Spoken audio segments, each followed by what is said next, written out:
محمد سيد الكونين والثقلين والفريقين من عرب ومن عجم هو الحبيب الذي ترجى شفاعته هو الحبيب. السلام علیکم ورحمۃ اللہ وبرکاتہ.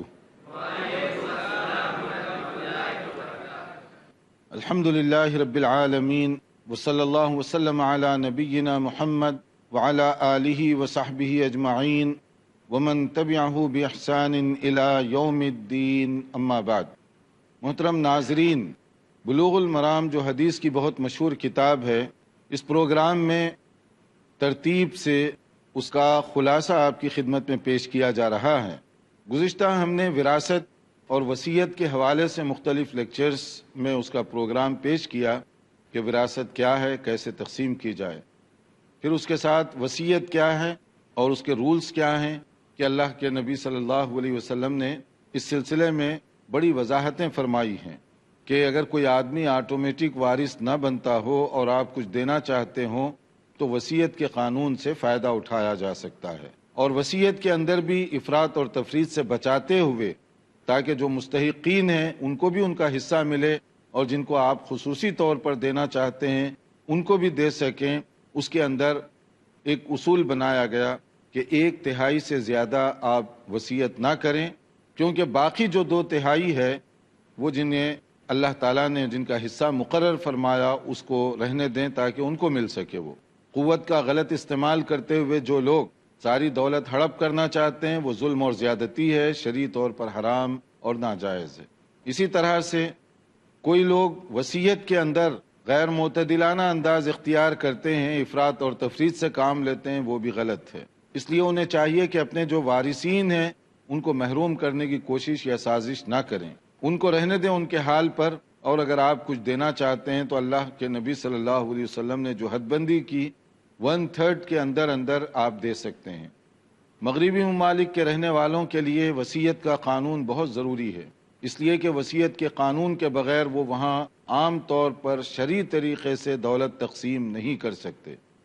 اگر ہم یہ چاہیں ہمارے مرنے کے بعد دولت شرعی اصولوں کے مطابق تقسیم ہو تو یورپی قانون اس بات کی اجازت دیتا ہے کہ آپ وصیت کر دیں، اور اگر وصیت ان رائٹنگ لکھی ہوئی ہو تو اسی کے مطابق اس پر عمل کیا جائے گا. اس کے بعد ایک اور باب ہے امانتوں کے بارے میں، اور یہ بھی ہمارے ہاں ایک اختلافی بات کے طور پر سامنے آتی ہے، یا لوگ اس کے جہالت کی وجہ سے اس کے مسئلے کو سمجھتے نہیں ہیں. مان لیجئے اگر آپ کی کسی ضرورت کے تحت پیسہ یا کوئی چیز کسی بھائی یا دوست یا جاننے والے کے پاس بطور امانت کے کوئی چیز رکھواتے ہیں تو اس کے کیا حکم ہیں؟ نمبر 1 یہ ہے کہ اگر ضرورت ہو تو رکھائیے، بلا ضرورت نہ رکھائیے. نمبر 2 یہ ہے کہ امانتیں خود نبی کریم صلی اللہ علیہ وسلم بھی رکھا کرتے تھے، اسی لیے الامین آپ کو مکے کے لوگ کہا کرتے تھے. اور زمانے جاہلیت میں بھی امانتیں رکھنے کا رواج زیادہ تھا، اور اس وقت تو یہ بینک وغیرہ کی سہولت نہیں تھی، تو اس لیے بھی امانت دار آدمی کو تلاش کر کے جو ٹرسٹ وردی ہے اس کو جا کر اپنی امانتیں دیتے اور وہ اس کی حفاظت کیا کرتا تھا. اب بھی کہیں ضرورت پیش آ سکتی ہے، اور ضروری نہیں کہ پیسوں ہی کی امانت ہو. کوئی آدمی اپنے ڈاکومنٹ آپ کے پاس رکھوا رہا ہے، کوئی آدمی گاڑی کے کاغذات اور گاڑی رکھوا رہا ہے، یا کوئی اور چیز رکھوائی جا سکتی ہے امانت کے طور پر. تو اس میں 2 رولز یاد رکھیں. ایک تو یہ ہے، قانون امانت یہ ہے کہ اگر کوئی آپ کے پاس امانت کے لیے کوئی چیز رکھائے تو آپ اس کو خیانت نہ کریں، یعنی اپنی ذات کے لیے غلط استعمال کرنا یہ بات بری ہے. امانت ایک ایسی چیز ہے کہ آپ کے پاس رکھی گئی صرف اس کی حفاظت کے لیے، آپ اس کو استعمال بھی نہیں کر سکتے. اگر کوئی آدمی مثال کے طور پہ آپ کے پاس کار اپنی بطور امانت کے رکھواتا ہے تو آپ اس کو استعمال نہ کریں، صرف آپ کے گیرج میں رہنے دیں اس کو. الا یہ کہ آپ پہلے سے اجازت لے لیں کہ جتنے دن گاڑی میرے گیرج میں ہوگی میں اس کو استعمال کروں گا، تب وہ ٹھیک ہے. ورنہ بغیر اجازت کے امانت کی رقم یا امانت کی چیز اپنی ذاتی ضروریات کے لیے استعمال کرنا شرعی لحاظ سے غلط ہے، یہ درست نہیں. دوسری بات کہ اگر امانت آپ رکھواتے ہیں اور وہ اتفاق سے ضائع ہو گئی، کار آپ رکھوائے، کوئی آیا اور اس کا ونڈو توڑ کر گیا، اس کا شیشہ ڈیمیج کر دیا مثال کے طور پہ، تو کون ذمہ دار ہوگا؟ جس کی گاڑی ہے یا جس کے گھر میں رکھی گئی امانت کے طور پر؟ ظاہر ہے کہ جس کے گیرج میں رکھی گئی وہ ذمہ دار نہیں ہوگا، اس لیے کہ اس نے تو آپ کی ایک ہیلپ کی ہے، آپ الٹا اس پر جرمانہ ڈال دیں گے، یہ بات صحیح نہیں ہے۔ بلکہ جس کی گاڑی ہے وہ اسی کا ذمہ دار خود ہوگا وہ، حالانکہ ڈیمیج یہاں ہوا مگر گاڑی والا اس کا ذمہ دار ہے، کیونکہ آپ نے امانت رکھوائی، وہ امانت کے اصول کے مطابق رکھا۔ یہی چیز اگر کوئی پیسے آپ رکھواتے ہیں کسی کے پاس اور وہ پیسے اتفاق سے یا کوئی چیز رکھواتے ہیں اور وہ چوری ہوگی، کوئی آیا ڈاکہ مار کر لے گیا، اب کون دے گا؟ وہ جس کے گھر رکھوائی تھی دولت وہ نہیں دے گا، کیونکہ اس نے حفاظت کی۔ چوری تو کسی کی جگہ بھی ہو سکتی ہے، کبھی بھی ہو سکتی ہے، تو جس کی رقم ہے اس کا نقصان ہوگا۔ لیکن اگر وہ اپنے استعمال میں لا رہا تھا یا جس کے پاس امانت رکھوائی گئی وہ اس کا غلط استعمال کیا، بغیر اجازت کے کہیں اور لے کر چلا گیا گاڑی کو، یا رقم گھر میں رکھنے کے بجائے کہیں جیب میں لیا پھرتا رہا، یا اس کے ساتھ اس نے غلط انداز اختیار کیا، ایسی صورت میں وہ ذمہ دار ہوگا۔ اب اسے بھگتنا پڑے گا، کیونکہ آپ کے پاس امانت رکھی گئی تھی، آپ نے اس کو استعمال کرنا شروع کر دیا، اب آپ اس کا نقصان خود بھگتے ہیں۔ گھر کے ڈاکومنٹ میں آپ کے پاس رکھوایا اور آپ لے جا کر کسی اور کو دے دیے، تو اگر اس کا کوئی نقصان ہوا آپ اس کے ذمہ دار ہوں گے، ورنہ نارمل حالت میں جس کی چیز ہے وہی اس کا ذمہ دار ہوگا۔ یہ ہیں چند موٹے موٹے قانون امانت کے بارے میں۔ ہم ایک اہم چیپٹر اس کے بعد شروع کرنے والے ہیں، اس سے پہلے ہم یہ چاہیں گے کہ وہ جو اہم چیپٹر آ رہا ہے، تو میں سمجھتا ہوں کہ انشاءاللہ آپ میں سے خاص طور پر بہت سارے نوجوان جو ہے بہت مسرت کے ساتھ اس چیپٹر کو سننا چاہیں گے، کیونکہ اکثر کلاس اور سیشن میں یہ چیپٹر بہت انٹرسٹنگ چیپٹر ہوتا ہے۔ تو اس کے لیے پہلے ہم یہاں رکتے ہیں تاکہ آپ کی خوشی میں بعد میں کوئی خلل نہ ہو۔ تو اگر کوئی سوال وغیرہ آپ کو کرنا ہو وصیت کے بارے میں یا امانت کے بارے میں تو پہلے آپ کر لیں، پھر اس کے بعد ہم وہ انٹرسٹنگ چیپٹر شروع کرنے والے ہیں جس کا تمام نوجوانوں کو بہت انتظار ہوتا ہے۔ جی آپ کچھ پوچھنا چاہتے ہیں؟ السلام علیکم سید۔ وعلیکم السلام ورحمۃ اللہ۔ اس کے پہلے آپ حصے کے بارے میں کہا کہ سب بھائی کا حصہ برابر ہونا چاہیے، اور ایک بات بتایا کہ بہن کا حصہ بھائی کے حصے سے آدھا ہوگا۔ جی تو مجھے جو لگ رہا ہے یہ اس میں تو بھائی اور بہن کے حصہ تھوڑا الگ الگ لگ رہا ہے، اور اس میں ایسا لگ رہا ہے کہ مطلب جو عورتوں کا حقوق ہے اس میں تھوڑا کم ہے ایسا لگ رہا ہے۔ تو اس کا مطلب اصل میں حکمت کیا ہے وہ جاننا چاہتا ہوں میں۔ ہاں، بیٹی کو آدھا ملتا ہے تو اس میں حکمت کیا ہے؟ بیٹے کو پورا مل رہا ہے یا اس کو ڈبل مل رہا ہے اور اس کو سنگل مل رہا ہے، تو اس میں حکمت کیا ہے؟ دیکھیے، پہلی چیز تو جیسے ہم نے بتایا اللہ احکم الحاکمین ہے، اس کا جو فیصلہ ہے وہ سب سے بیسٹ، دی بیسٹ، اس سے بہتر فیصلے کا تصور نہیں کیا جا سکتا، کیونکہ احکم الحاکمین کون ہے؟ اللہ تعالیٰ ہے، اور وہی رب العالمین ہے۔ عورت کا بھی رب وہی ہے، مرد کا بھی رب وہی ہے، دونوں کو پیدا کرنے والا وہی ہے۔ اس سے زیادہ انسان کی ضرورت، انسان کی مصلحت کوئی اور نہیں سمجھ سکتا۔ اگر اللہ تعالیٰ جو خالق ہے وہ دونوں کا رب ہے اور وہ احکم الحاکمین ہے، اگر اس نے کوئی فیصلہ کیا تو اس کا مطلب ہے اس میں کئی گہرائیاں ہیں، اس میں حکمت اور مصلحت بھری ہوئی ہے۔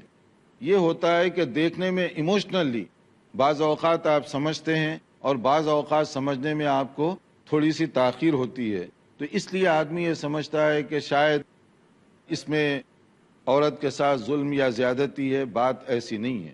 بعض حالات ایسے ہیں جس میں عورت کو مرد سے زیادہ بھی ملتا ہے، اب آپ کیا واپس کر دیں گے؟ اگر وہ زیادہ مل رہا ہے تو بطور عورت کے اس کو زیادہ مل رہا ہے، اس کی وہ زیادہ حقدار ہے، تو کیا واپس کریں گے؟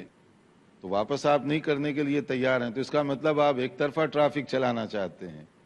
تو شریعت نے بعض موقعوں پر زیادہ دیا ہے اور بعض موقعوں پر اس سے کم، لیکن دونوں صورتوں میں حکمت اور مصلحت بھری ہوئی ہے۔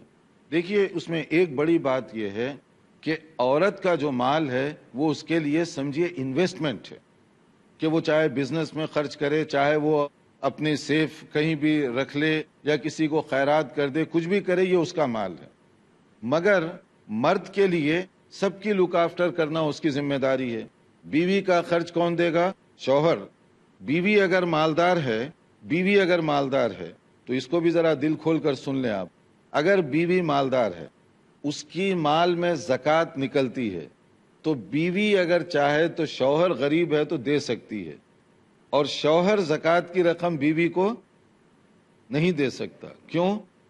اس لیے کہ شوہر کی ذمہ داری ہے بیوی کو پالے، اس کے اخراجات برداشت کرے، لہٰذا زکوٰۃ نہیں دے سکتے، آپ اصلی مال میں سے دو اس کو. اور بیوی کی ذمہ داری نہیں ہے کہ شوہر کی لک آفٹر کرے. اگر اس کے پاس مال ہے، اس کی ذاتی مال کہیں سے ملا اس کو، چاہے والدین کی طرف سے، بزنس میں، کہیں سے بھی، تو شوہر اس کو یہ نہیں کہہ سکتا لاؤ مجھے دے دو مال. ویسے مانگ سکتا ہے، چھین نہیں سکتا، کیونکہ وہ حق اس کا ہے. بیوی شوہر سے ڈیمانڈ کر سکتی ہے، شوہر ریکویسٹ کرے گا، کیونکہ مال اس کا ہے. اب آپ ریکویسٹ کر کے دیں، اگر وہ دے دیتی ہے تو ٹھیک ہے، ورنہ وہ کہے کہ میں زکوٰۃ دے دوں گی آپ کو تو آپ زکوٰۃ لے لیں. ویسے میں نہیں کہتا کہ آپ جو ہے اتنے مالدار ہیں تو شوہروں کو زکوٰۃ دیں، لیکن اصول اور قانون کی بات ہے. تو اس لیے اللہ نے جو قانون بنایا ہے وہ سراسر حکمت پر مبنی ہے. میرے ذمہ 10 آدمیوں کی پرورش کرنا ہے، مجھے مل رہے ہیں 50,000 اور بیٹی کو مل رہے ہیں 25,000، اور اس کے ذمہ کسی کی پرورش نہیں ہے، تو وہ 25 کے 25 اس کے بینک بیلنس میں چلے گئے اور میرے 50 کے 50 خرچ ہو گئے. کون فائدے میں رہا؟ اگر اس اعتبار سے سوچیں گے تو وہ ٹھیک ہے. ورنہ لوگ جو اعتراض کرتے ہیں، ایک پوائنٹ ادھر سے دوسرا ادھر سے لیتے ہیں، پھر وہ اس کے اوپر اعتراض کرتے ہیں، یہ درست طریقہ نہیں ہے. درست طریقہ یہ ہے کہ آپ ساری باتیں لیں کہ عورت کے اوپر کیا کیا ذمہ داریاں ہیں، اس کو جو مل رہا ہے وہ کیا کرے گی، پھر آپ کو خود گواہی دینی پڑے گی کہ جو کچھ شریعت نے دیا ہے اس کو، وہ زیادہ درست اور صحیح مصلحت اسی میں ہے. ہم انشاءاللہ تعالی مزید کچھ سوالات لیں گے، لیکن یہاں وقت ہوا ایک بریک کا. دیکھتے رہیے پروگرام. محمد سید الکونین والثقلین. ناظرین، وقفے سے پہلے ہم کچھ سوالات لے رہے تھے، وصیت، فیل اور اسی طرح سے وراثت اور پھر امانت کے بارے میں. تو مزید سوالات آپ کر سکتے ہیں تاکہ ہم آگے کا چیپٹر شروع کرنے سے پہلے اس کو ختم کر لیں. جی. السلام علیکم. وعلیکم السلام. شیخ، میرا سوال امانت کو لے کر ہے. آپ نے جیسے بتایا ہے کہ اگر کوئی شخص ایک آدمی کے پاس اپنی امانت رکھتا ہے، جیسے کار ہوئی، اس نے رکھا امانت، اور اگر چوری ہو جاتی ہے تو وہ اسی کی ذمہ داری ہوگی، اسی کا نقصان ہوگا. وہ جس کے پاس امانت ہے اس کا نقصان اس کے ذمہ نہیں آئے گا. لیکن کبھی اس نے امانت سیفلی رکھا، لیکن کبھی اسی کے ہاتھ سے کچھ نقصان ہو گیا، کبھی اسی کے ہاتھ سے گلاس ٹوٹ گیا کار کا، تو پھر کس کے ذمہ آئے گا؟ دیکھیے، نقصان ہونے کے دو طریقے ہیں. ایک تو ایکسیڈنٹ، حادثے کے طور پر ہو گیا، تب تو جو ہے وہ ذمہ دار نہیں ہوگا. لیکن ایک ہے کہ بے احتیاطی سے اس گاڑی کو ڈیمیج کیا، تو وہ بے احتیاطی کی وجہ سے اسی کو بھگتنا پڑے گا. تو ڈیمیج وہ دیکھا جائے گا کیسے ہوا، کس کی طرف سے ہوا، اس کے مطابق. جی. جزاک اللہ. آپ کچھ پوچھنا چاہتے ہیں؟